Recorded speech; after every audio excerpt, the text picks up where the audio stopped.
দেওয়া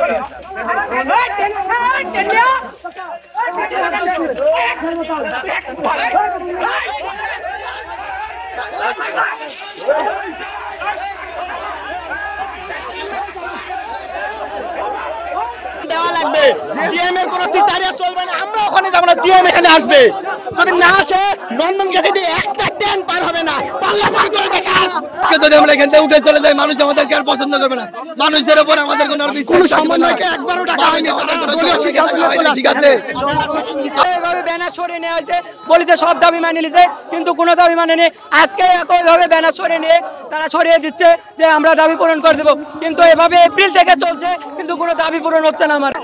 আমার রাজনৈতিক শুধুমাত্র রাজনৈতিক নেতাদের কারণে আমাদের তো মানতে হবে।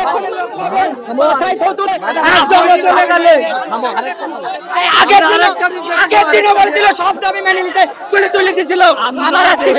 যখন চলবে না, আমাদের দাবি মানতে হবে। আমাদের দাবি সম্পূর্ণ হয়নি।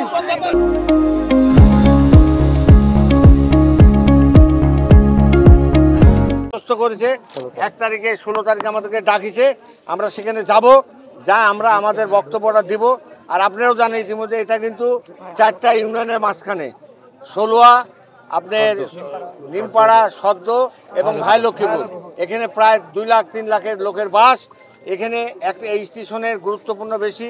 তারপরে এখানে একটা বিশাল হাট আছে, Nandangachhi college, degree college, high school, এগুলা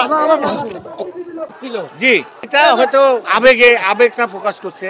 ট্রেন থামাতে পারলাম না, কিন্তু আলোচনা প্রক্রিয়ার মাধ্যমে তো এগুলো হবে। আসলে আন্দোলন এই ঈদের সময়ে যদি তারা ট্রেন অবরোধ করে আন্দোলন করে, এটা আসলে অনেক মানুষের ভোগান্তি। বাচ্চা থাকে, মহিলা থাকে, অসুস্থ রোগী থাকে।